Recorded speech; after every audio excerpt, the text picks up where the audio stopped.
Broadcasting the information the mainstream media won't touch. This is The Richie Allen Show in association with DavidIke.com. You know, we've spent so much time in recent weeks talking even about the Rothschild family. The Rothschild banking family, the House of Rothschild. And a number of people listening to this programme sent me emails asking me, would we focus or do a segment where we had an introduction, almost like an introduction to the Rothschild family, to make it easier to understand who these people are and where they came from. Now, I always send them a couple of books, recommendations where they can have a look, including a book by our first guest this evening, who was with us way back at the end of last spring, early last summer. Always brilliant to have him on the programme. He is the author of several excellent books, including Big Oil and Their Bankers in the Persian Gulf, 4 Horsemen, 8 Families and Their Global Intelligence, Narcotics and Terror Network. You can read him every single day on his blog, which is hendersonlefthook.wordpress.com. Let's welcome back to the programme our friend Dean Henderson. Dean, welcome back. How are you? Hey, good, Richie. Thanks for having me. Thank you for coming on. And when I was thinking about this, really, there were only 1 or 2 people I could call on to come on and talk in a way that people will understand it and give a kind of an introduction to the Rothschild family, to help people understand when they get mentioned in interviews about finance or interviews about wars and what have you, who these people really are. You're the man, Dean, and thanks for coming back on. So, I remember being at university, lectures usually lasted 35 minutes. We've got about 35 minutes now, my friend. How would you go about explaining to people who the Rothschilds are and why they're so important to current events? Well, it's just, there's an old saying, Richie, money begets money.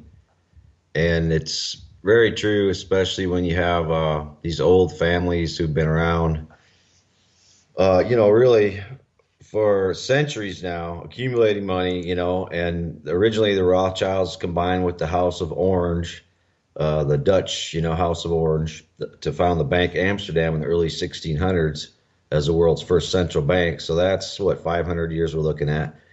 And, basically the Prince William of the House of Orange married into the English House of Windsor that currently runs Great Britain. And, the Orange Order Brotherhood sprang up in Ireland. The Protestant movement that was part of the whole, was being financed by the House of Orange. In fact, but Old Lady of Threadneedle Street, also known as the Bank of England, that's pretty much a wholesale subsidiary of the Rothschilds, as is the Federal Reserve now. And what they did is they married into they were servants in the House of Hesse, the German House of Hesse. And at that time, it was the royal families that really had the money. I mean, they still do have the money, but now they're joined by these certain Ashkenazi Zionist Jews, the Rothschilds at the head of them, who intermarried with those royalty. And so they worked in the House of Hesse, and they basically, a lot of people think they stole money from that the German royalty, and that's how they got their money to start with. Their kind of seed money. They were known as the Bauers, actually, and changed their names to the Rothschilds, as these families often do and have done many times since. It's hard in the United States to track down all the things the Rothschilds own because they change their names so often when it comes to titles of land and things like this, and they've become just masters of doing this. But they were around to finance pretty much every war since. They started rumors that Napoleon was going to win that war, and then they financed Cornwall on the other side, and that they made a killing off of that, and that really launched their fortune. So they had millions, maybe $1 billion 300, 400 years ago. Some people say they now have over 100 trillion, and I haven't been able to verify that. I don't know who could really. It's just nowadays with the offshore banking, the secrecy, you can find out.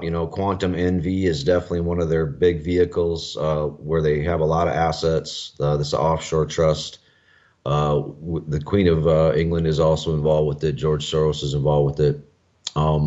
But just phenomenal wealth, and then in my book, Big Oil and Their Bankers in the Persian Gulf, and also my book, The Federal Reserve Cartel, which is chapter 19 of that Big Oil book, I talk about there's 8 families that literally own 52% of the New York Federal Reserve, and the Rothschilds are the main and the biggest player. And I often kind of joke that, people think, oh, you're exaggerating. And I kind of think, yeah, actually I am exaggerating, because really now they've intermarried the Rockefellers, the Rothschilds, the Goldman Sachs, the Kuhn Loebs, the Warburgs, the Warburgs, the Lazards, and to the point where they are one big family. So actually I am exaggerating that there's 8 families even.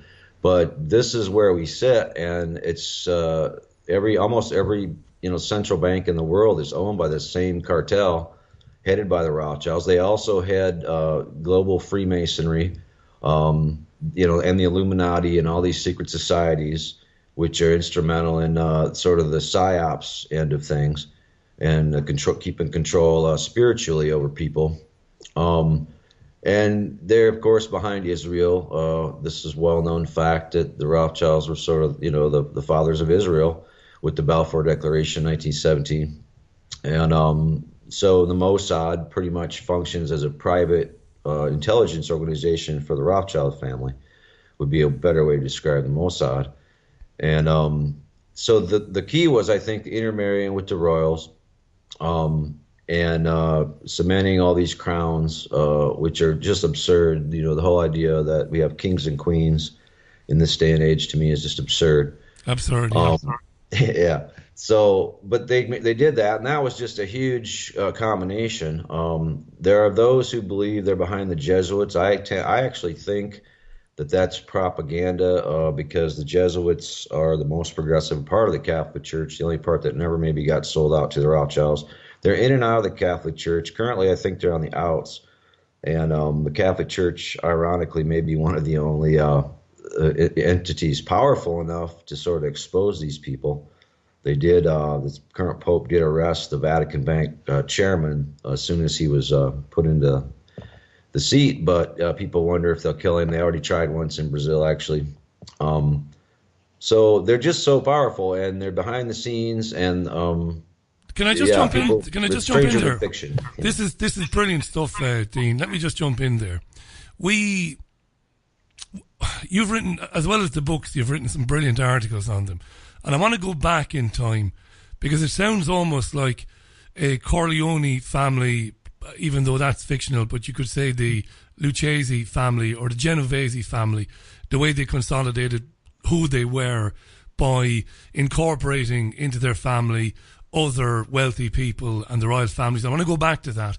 But am I right in saying that a couple of years ago, certain people, certain journalists, you might have been one of them, tried to use a Freedom of Information request to find out what sort of shareholdings the Rothschild had in the big banks, Chase Manhattan, and some of these other big banks in New York? Is that right? And that information was not given. Yeah, that's right. I was actually, it was you, right? You might have been remembering, Richie, for my master's thesis. And I sent them to the Comptroller of Currency, the Department of Treasury, the Bureau of Printing and Engraving, all these different agencies that regulate banking. And yeah, it was classified as a Freedom of Information Act request, which I didn't request it that way. And then they said, pretty much, this information is denied. And so you have to find out the bank holding companies is the key.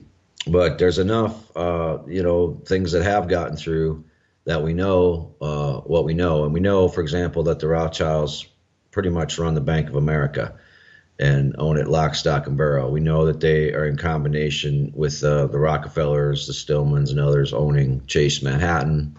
We know they're involved with Citigroup. We know their Bankers Trust they're involved with, which is now part of Deutsche Bank, the big German bank, which is a Warburg bank mainly. So we have to focus on this top echelon, of families, and we have to track this stuff down, and then we have to deal with it. We have to nationalize every central bank on the planet. Again, in other words, the people of Thailand own their bank, the people of America own their bank, the people of England own their bank, and no BS. And then we can actually do, credit-free loans to people. We can I mean, it would change the world. We would change our economy. It's the basis of everything good going forward, I think, is this sort of idea that we have to nationalize these central banks. We have to take these central banks out of the hands of these 8 families, and we have to give it back to the people of each country and give them their sovereignty back, and also give them this it's an economic engine that's just unrealized. Once you have credit-free, money that you can issue for zero debt to people, and there's no need to profit because there's no bankers. See, it's just the government, a branch of the Treasury is running it, and it's computers, and it's just the way to go. And it takes us out of all the debt can be canceled. Then we have about 23 trillion in the U.S. now. About 16, 17 trillion of that is to these families. Citibank, Chase, Bank of America, Wells Fargo. That's what I call the 4 horsemen of banking. And those are the Rothschild, Rockefeller banks.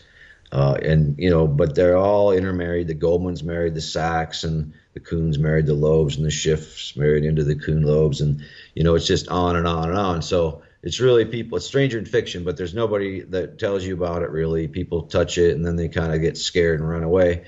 And they have so much power that you can see when when Timothy Geithner comes out, and basically is orchestrates this whole deal where we bailed out these bankers for $1 trillion. And Geithner was the Fed liaison, and they just got off scot-free. So not only do we allow them to maintain control of these banks, but we have allowed them to get bigger. Each of those 4 banks I just mentioned has doubled in size in terms of assets since 2008, since the bailout. Incredible. And the same thing happened during the savings and loan scandal, where some more of these crooks. And by the way, you're totally right about the Corleone aspect. In fact, Meyer Lansky, Santos Trafficante, Joe Bonanno, the Bronfman family that was, involved with they're all Rothschild, Rockefeller lieutenant creations. And that's what's the most disturbing to me about Trump is he owns Resorts International. You see a lot of the stock, and I don't know how he handled it, if it's a blind trust or he sold it or what, but he did own it before he got elected. And Resorts International is one of those companies which Meyer Lansky, and the CIA and the Rothschilds, in other words, created. So, but their power is vast, but on the other hand, our numbers are vast, and we could easily strip them of that power. Absolutely. Dean, I'm going to do a quick recap there while you get rid of the call there. 22 minutes to the top of the hour. Dean Henderson is on the line from Missouri, which must be a fabulous part of the world. Dean is a rancher as well, believe it or not. Go to hendersonlefthook.wordpress.com. His books are meticulously researched. I can't speak highly enough about them. They really are. We're talking about the House of Rothschild and how the Rothschild cartel, banking cartel family, their tentacles basically extends to every facet of everyday life: politics, business, finance. Dean's been describing how from the 17th century, the 1600s onwards, through intermarrying the most wealthy families in the world, including the royal families, they've built a dynasty that goes right up to today. Martin Noakes makes a brilliant comment on Twitter. He says, what's extraordinary, Martin tweets, about the Rothschilds is they never appear in the top 100 wealthiest people list because they don't want to. It's as simple as that. Now, Dean has just touched on Trump there. We can go down that road if Dean wants to. We've talked a lot about Trump. It is the contention of this programme that Trump is a screaming Rothschild Zionist. We got it wrong when we thought Clinton was going to win. It seems that Trump was chosen for reasons that have become obvious in the last couple of weeks. Dean, when they were doing what they were doing through the 17th, 18th and 19th centuries, there was very little opposition to it, it seems. And while we talk about the ease with which they were able to put together this massive family, this massive mafia family with them at the very top of it, there was very little opposition. And while we think about that, a number of our listeners have asked us to put to you the stories and the evidence and all the testimonies about the influence of Satanism and satanic rituals and that sort of thing around this family as well. Do you want to comment on any of that? Sure. Well, I mean, look, the Rothschilds controlled Barings, which bankrolled the Chinese, both the Chinese opium trade and the African slave trade. I mean, it's horrible, horrible stuff, right? I mean, they were essentially the ones who who got behind slavery, who got behind destroying people with drugs. What does that tell you about these people? And this was way back then. So if anything, I guess, getting involved with this stuff would make you darker and closer to the dark side. And sure, I mean, I have no doubt that this is at its root, what we're fighting really is a spiritual battle between good and evil. It's pretty simple. And both Clinton and Trump were evil. We were screwed when Bernie got beat. It was done. It was over. I didn't have much heartburn the night of the election. I knew it was going to suck. Maybe sucked a little less than I thought if Clinton won, but I'm not so sure anymore. Yeah. But it just, it's a terrible, terrible thing. And the Illuminati set this up. They set up Trump versus Clinton for a reason. And one of them was to create a gender war, between intra-family, man versus woman, because Hillary's the ultimate sort of, whatever pseudo-feminist, and Trump's the ultimate sort of pig, and so it's bound to just feed into this gender division. So then you get a religious war. You get people hating Islam now, divide people that way, play right into the Trilateral Commission paper by Samuel Huntington, Clash of Civilizations. You can see it all happening. We're being instructed to hate Muslims so we can go to war with Muslims. And then you have a race war, which, the cops and just beating up black people and getting on camera with it now. And so, look, they've got us as divided as they've ever got us, almost, I feel like, in the United States through this phony election. People taking up camps, either one side or the other. And they're both rotten. So they're both lashing out crazy things like the liberals are saying the Russians did it, because they can't admit Hillary was a terrible candidate. And the conservatives are saying, oh, it'll be all right just because he appointed 10 Goldman Sachs guys yesterday. It's still going to be all right. Yeah. Alex Jones crowd, they got fooled. And it's okay. They're good people got fooled. But look, it's bad. And I mean, as far as Satanism and stuff, there's rumors out there about Melania Trump being some high-class escort out of Macedonia, being trafficked even.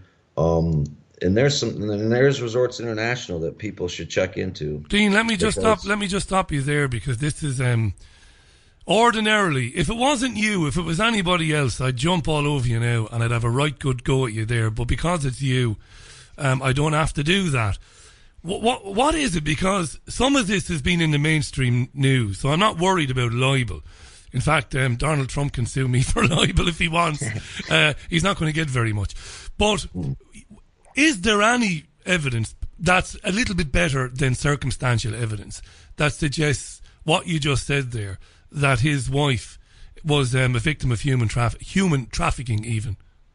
Well, all I can say is that comes from Webster Tarpley, and Webster Tarpley is one of the most brilliant researchers I know, and he is actually now being sued by the Trumps. For saying that, as are the Daily Mail. Yeah, for saying that, which may be a big mistake for them, but it's going to wipe Webster out, Yeah, she's taken a $200 million lawsuit against the Daily Mail in the UK. Yeah, right. So, I don't know, but I do know about Resorts International. It's in my book, and it's well researched, and I do know that he was the largest, almost primary shareholder of this entity before the election. And people can Google that and find that out, because it's public information. So Resorts International, is bad, but getting back to the topic, the Rothschild Satanism, and basically this is endemic among the elite, and I think it's part of spiritual war. If you take the cheese, if you are willing to become that super rich and not have to work anymore, like everybody else has to work, just have people take care of you. It's corrupting, and then you start to drink whiskey at 1 PM, and whatever, maybe a little Coke at, I don't know, it's just corrupting, and you can buy anything you want, and I think it's money. It's the whole just accumulation of money system that and they have the most, so they're bound to be the most evil. They were behind Archduke Maximilian, the puppet of Mexico. Basically, they tried to invade the United States during the Civil War. And if it hadn't been for an 11th hour deployment from 2 Russian warships by Tsar Alexander II in 1863, we'd have been recolonized by England. Let me just today, Dean, because we've got about 15 more minutes, and I'm delighted you're back. I can't believe it was so long since you were on. You're a typical laid back cowboy. I said to you before, you could get in touch with us and come back on. I'm delighted you're on. So who are the big Rothschild players today? We know that Trump definitely has a personal relationship, and I don't mean anything on an adult nature or of an adult nature, but we know he gets on very well with Lynn Forrester, the Rothschild. We know this to be true. Her husband is Evelyn, the Rothschild. We have Nat Rothschild. Are these the Rothschilds of 2017? Are these the players in the family, or are these the front people for the family, these people? Yeah, they're part of it. Also Edmund de Rothschild, that whole clan, they own Bank Privy SA in Lugano, Switzerland, and also Rothschild Bank AG of Zurich. So the Edmund de Rothschild branch. Then there's Lord Jacob Rothschild. He's basically owns the Rothschild Italia in Milan. He's in Italy. They kind of divided up all these countries between the progeny, way back. And so, one of their big entities is the Club of the Isles, and that thing was responsible for destroying the whole Asian economies, Thailand, Indonesia, also responsible for destroying the Russian ruble in '99. So this Quantum NV, that's a subsidiary of Club of Isles, this is who owns the big stock in Royal Dutch Shell. They actually have their operations in Curacao.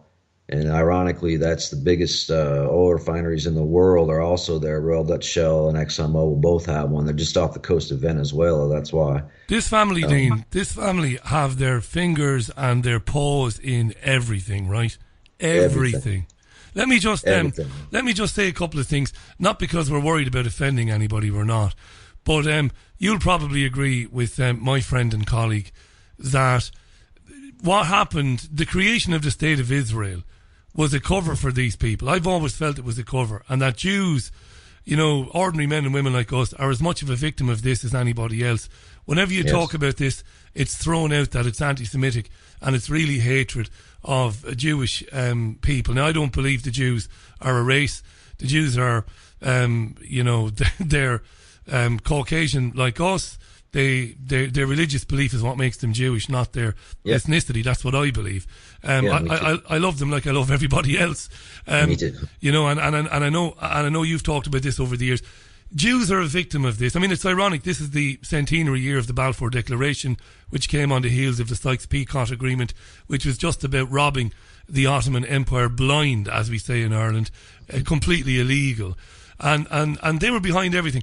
What about, before we talk about, before we come back to the present day again, some Jewish men and women, and some of them are my personal friends, they get properly pissed off when we talk about the Rothschilds funding and hoping and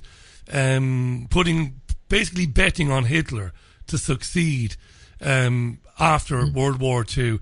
But the fact is, it's true, isn't it, Dean? Yeah, it's true. That's what people don't understand. It's Zionism is one of the most racist, dehumanizing movements in the world. It's a white supremacist movement, and so that's why people have such a hard time. But if you look at that, of course they funded Hitler. I mean, of course they're behind all this eugenics stuff, try to prove that white people had bigger brains than black people. I mean, this didn't start with Hitler. This fascism, but it's Zionism. It's the same thing. I mean, look at the way they treat Palestinians in the West Bank. They use them for experimentation and prisons and all kinds of crazy stuff, that they do to these people. And they also, I mean, to get out of Nazi Germany, as I understand it, it's the rich people who got out, because if you were able to pay, I think it was $1,000 cash, you could get passage to Israel and out of there. And so you have kind of this selection of the wealthier Jews that came out of that horrible situation, and were put in harm's way. Yes, since the Balfour Declaration was written, 30 years before Israel actually was created, so well planned. Of course, we know they stole the olive groves and they stole all the land of the Arab people who lived there, just slaughtered them with their death squads, which Moshe Dayan and Menachem Begin and some of these guys were part of these death squads that went in there, and just horrible. And so why would they do that? So, I mean, it's just, yes, they funded Hitler. Yes, they're behind all white supremacy.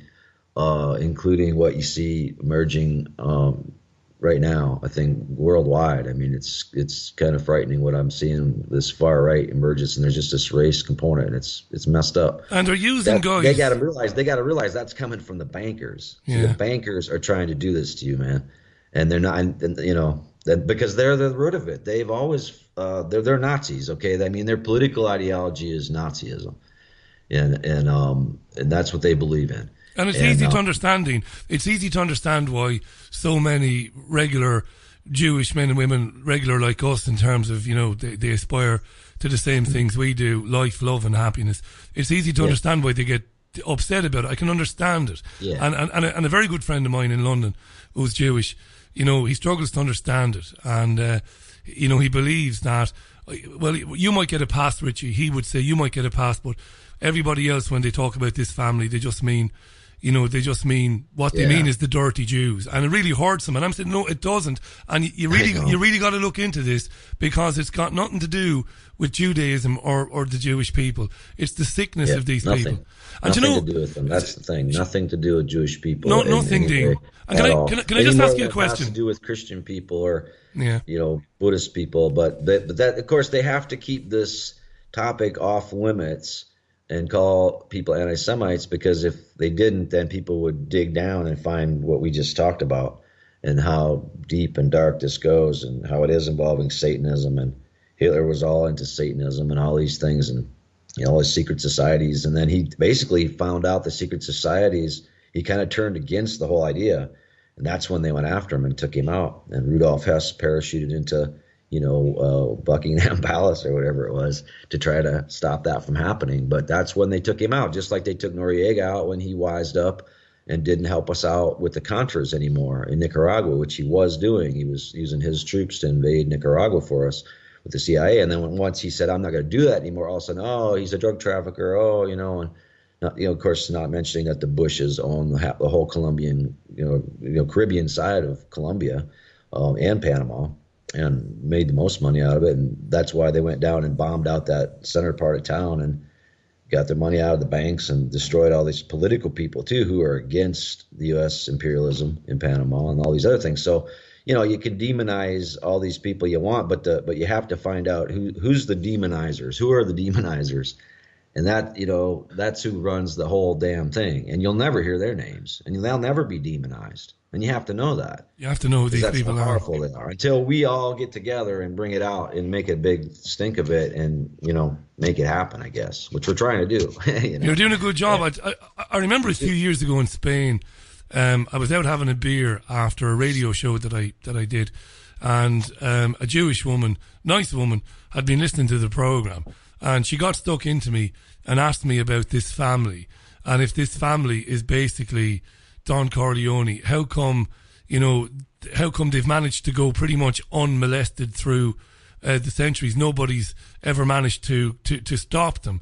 And my answer was, and it wasn't childish, but it was about as simple as I could make it. I said, well, nobody's ever been after them, because they basically took ownership of everything. They amalgamated with everybody. They amalgamated with all the other families. They took control of governments. They took control of money. So they owned the armies and the police forces of the world. And they were so big. You've got to look at them like the great mafia crime families. And for generations, the police could never get to the very top to cut off the head of the snake because of compartmentalization. And she was like, oh yeah, I suppose. And I said, well, they do. They own everything. And the media. Who's ever written in the New York Times or the Washington Post? Who has ever written your articles, mate, apart from your books, your articles on HendersonLeftHook.wordpress.com about the House of Rothschild, those articles are unimpeachable, Dean. They are outstandingly written and researched. And nobody in mainstream media has ever attempted to do that, to go after these people, because they're subsidiary companies, of which there are thousands, as you described in your books. They own everything. Yeah. Everything. Everyone, not everyone, but most people are at some level bought off, you know, whether they like it or not, you know, and they just don't, because it's debt. I mean, that's the whole thing they figured out, these Rothschilds. If they could get countries in debt, if they could get people in debt, if they, get whole bunches of people in debt, just keep them in debt, they will keep quiet because they don't know if the Rothschilds maybe own the company they're working for or whatever. And it's kind of a self-censorship, like David Icke talks about really well, just about how we go around policing each other. Like, we don't even need cops anymore. No, they don't even need cops anymore. We just go around shutting people up who are telling the truth because we're told to. Basically, we're instructed to do that by the news things of these Rothschilds, by the nonprofits they fund and launder their tax and the drug money through, and don't have, steer social policy through these NGOs. We're just brainwashed. We're told to be rats on the people who are brave.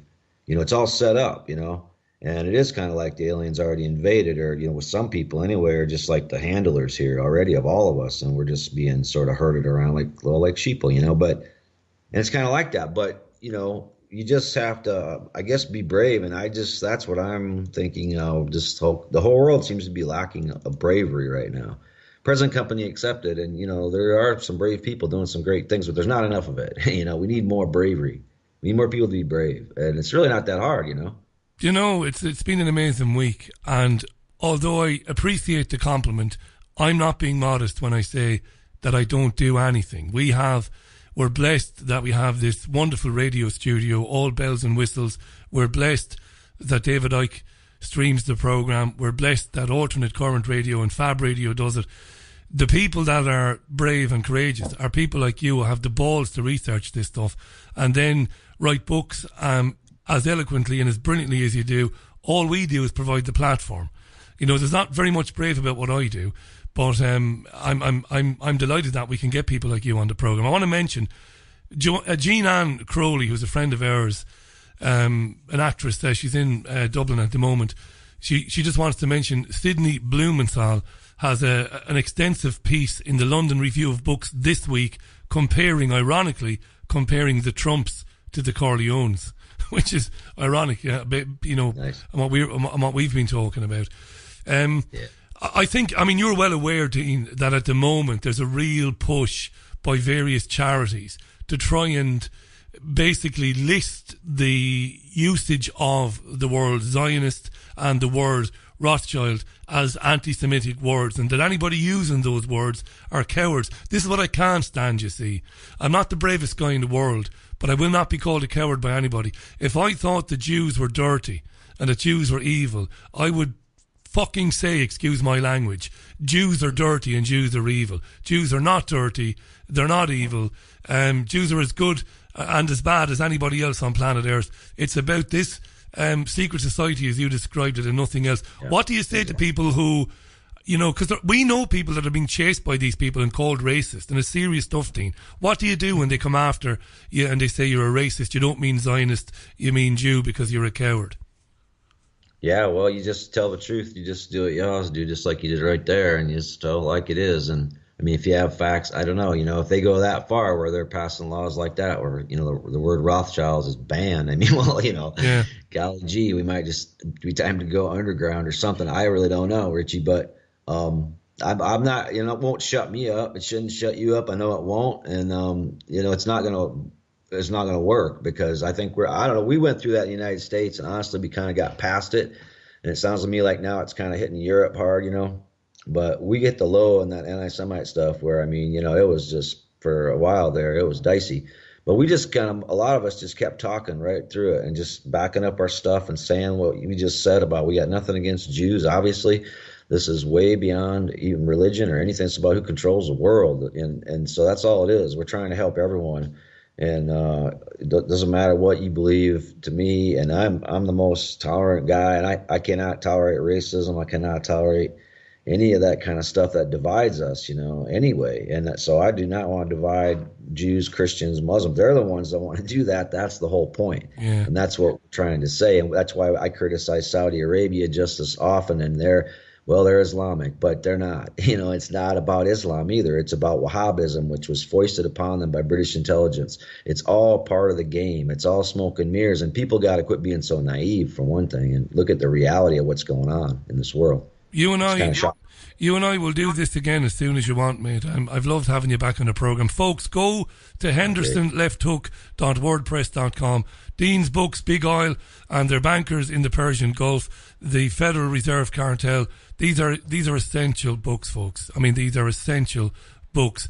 Thanks for coming back on the programme, Dean. Have a marvellous weekend. And do stay in touch, mate. Don't leave us so long again. For having me. I appreciate it very much. You have a good one. You too, my friend. Dean Henderson on the line to us there from the great state of Missouri.